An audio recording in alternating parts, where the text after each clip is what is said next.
ចេះត្រឹមតែចាំនិងចេះគិតពិចារណាអានច្រើនចេះច្រើនអានតិចចេះតិច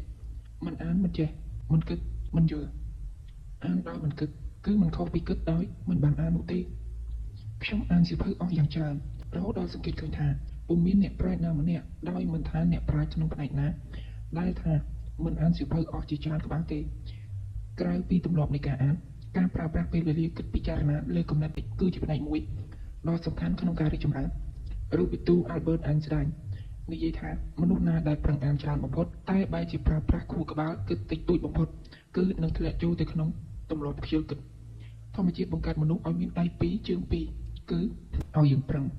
ឲ្យមានភ្នែកពីរគឺឲ្យយើងសម្លឹងមើលទៅមុខនិងមើលគ្រប់យ៉ាងឲ្យមានត្រចៀកពីរគឺស្ដាប់ឲ្យបានច្រើនឲ្យមានមាត់មួយគឺនិយាយឲ្យតិចឬច្រើនត្រូវមើលកលៈទេសៈយើងមានដៃពីរមានភ្នែកមានត្រចៀកមានមាត់តែបើត្រឹមតែរៀនដោយទទួលយកព័ត៌មាននិងទទួលទិន្នន័យដោយឥតប្រើខួរក្បាលគិតឬបន្សុទ្ធចំណេះដឹងទេគឺរាល់ចំណេះដឹងទាំងឡាយនឹងឥតន័យហើយក៏ឥតប្រយោជន៍ដែរក្នុងនាមជាអ្នកអាន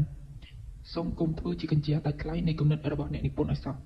ការសាបព្រោះចំណេះដឹងខុសគឺប្រៀបដូចជាសាបព្រោះគ្រោះកាចដល់សង្គមទាំងមូលខួរក្បាលទម្ងន់ 1.3 ទៅ 1.5 គីឡូក្រាមតែវាអាចដឹកនាំនិងគ្រប់គ្រងខ្លួនប្រាណទាំងមូលរបស់មនុស្សរាប់សិបគីឡូបានគុណភាពនៃជីវិតរបស់យើងវាអាស្រ័យទៅលើអ្វីដែលយើងគិតតែវាពុំមែនស្ថិតនៅលើអ្វីដែលយើងចងចាំនោះទេអ្វីត្បិតតែការមានព័ត៌មានក្នុងខួរក្បាលច្រើនវាជាផ្នែកមួយដែលនាំឲ្យយើងអាចទាញយកមកធ្វើការវិភាគមែនតែការចេះគិតពិចារណានិងរបៀបនៃការគិតពិចារណាវាសំខាន់ជាងទិន្នន័យដែលយើងមាននៅក្នុងខួរក្បាលទៅទៀតមានខួរក្បាលតែមិនចេះគិតពិចារណាវាប្រសើរជាងខួរក្បាលដែលមានត្រឹមតែចំណេះដឹងឬព័ត៌មានអ្នកខ្លះចាំទិន្នន័យបានច្រើនហើយក៏ចេះតែសូត្រតាមគឺសូត្ររហូតដល់បែកពពុះមាត់ក៏មានតើនរណាខ្លះធ្លាប់មើលរឿង Three Idiots តែចាំបានឈុតឆាកមួយដែលនិស្សិតម្នាក់ឡើងសួរចំណាប់អារម្មណ៍ដែលនាំឲ្យសាកលវិទ្យាធិការខ្មាស់ទាំងរដ្ឋមន្ត្រីនិងនិស្សិតចូលរួមតន្ត្រីទៀតយុគសម័យពីមុនមនុស្សជាតិប្រកួតប្រជែងលើព័ត៌មានយុគសម័យបន្ទាប់មនុស្សជាតិប្រកួតប្រជែងលើចំណេះដឹងយុគសម័យថ្មីនេះមនុស្សជាតិប្រកួតប្រជែងលើការច្នៃប្រឌិត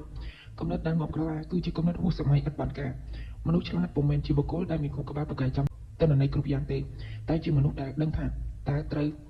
ទៅរកទិន្នន័យទាំងអស់នោះនៅឯណាអង្គចងចាំនៃប្រព័ន្ធបច្ចេកវិទ្យា memory មានតួនាទីជាអ្នកបន្ទុកទិន្នន័យហើយខួរក្បាលមនុស្សមានតួនាទីជាអ្នក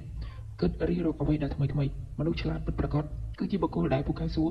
តែពុំមែនមនុស្សពូកែឆ្លើយទេយុគសម័យនេះគឺជាសម័យនៃការច្នៃប្រឌិតថ្មីតែពុំមែនជាយុគសម័យដែលប្រកួតប្រជែងលើព័ត៌មានឬចំណេះដឹងទៀតឡើយការចេះគិតត្រេះរិះពិចារណាធ្វើឲ្យយើងខុសពីសត្វការរស់នៅរបស់សត្វភាគច្រើនប្រើតែសភាវគតិប៉ុណ្ណោះ